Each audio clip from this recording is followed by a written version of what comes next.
എനിക്ക് പറ്റില്ല, എനിക്ക് തിരിച്ച് വീട്ടിലെ പോകണം. എനിക്ക് ഒരിക്കലും പറ്റില്ല. എനിക്ക് ഇങ്ങനെ പല ആൾക്കാരുടെ കൂടെ ജീവിക്കാൻ എനിക്ക് ആഗ്രഹമില്ല. സത്യം പറഞ്ഞു ചേച്ചി, ഇവിടെയാണ് എനിക്ക് റോൾ റെഗുലേഷൻ അല്ലേ പാവാട്ടി മണ്ടോ പോട്ടൊക്കെ പോയിട്ട് ഇല്ലല്ലോ. മീഡിയയുടെ മുന്നേ ഇങ്ങനെ കീഴും നോക്കിക്കോ ചേച്ചി. എനിക്ക് പറ്റില്ല, എനിക്ക് തിരിച്ച് വീട്ടിലെ പോകണം. എനിക്ക് ഒരിക്കലും പറ്റില്ല. എനിക്ക് ഇങ്ങനെ പല ആൾക്കാരുടെ കൂടെ ജീവിക്കാൻ എനിക്ക് ആഗ്രഹമില്ല.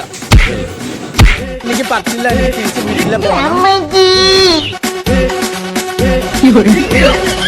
ജാൻമണിക്ക് വയ്യ, അയ്യോ മെഡിക്കൽ റൂമിൽ കൊണ്ടുപോകണം. അർജുൻ ജാൻമണിയെ മെഡിക്കൽ റൂമിലേക്ക് എടുത്ത്.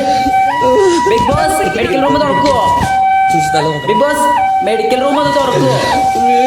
ഇത് ജാൻമണിയുടെ ഒരു തരികിടാ തോന്നുന്നു. ബിഗ് ബോസ്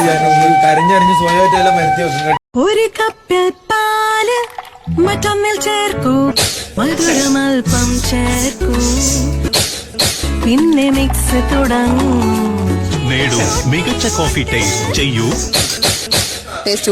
ഞാൻ ബിസിനസ് ക്ലാസ്സിലെ ഫ്ലൈ ചെയ്യുന്ന ഒരു ആളാണ് 2006 മോഡല്. ഈ കിടക്കുന്ന അംബാസഡറും ടാക്സിയൊന്നും ഞങ്ങളുടെ കാമ്പൗണ്ടിന്റെ അകത്തേക്ക് എത്തത്തില്ല. I have that family background. എനിക്ക് അങ്ങനെ ഒരു ഫാമിലി ഉണ്ടോ? ഞാനൊരു ചെറിയ ഫാമിലിയുടെ ആളല്ല. ഫസ്റ്റ് തിങ് അത് മനസ്സിലാക്കണം. Second thing, I am Janmani Das. I am Rajamallika and I will show you. ഞാനൊരു തട്ടിമുട്ടി റോഡിലെ ഇരിക്കുന്ന ആളല്ല. ബസ് സ്റ്റാൻഡ്, ചന്ത, റെയിൽവേ സ്റ്റേഷൻ എന്നിവിടങ്ങളിൽ ഞാൻ പോകാറില്ല. എന്റെ കൂടെ ആളോ ആയിക്കോട്ടെ ഇവിടെയാ സംസാരിക്കാൻ. എന്താ യാസ്മിനെ കാണിക്കുന്നേ? കാണണോ? ഗബ്രിക്ക് കാണണോ? കാണണോ?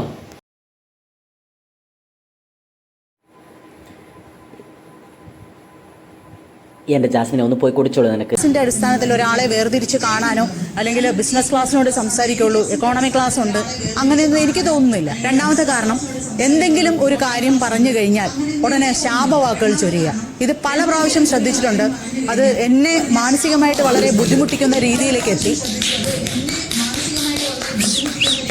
ഞാൻ ജാൻമണിയെ ജയിലിലേക്ക് നോമിനേറ്റ് ചെയ്യുന്നു.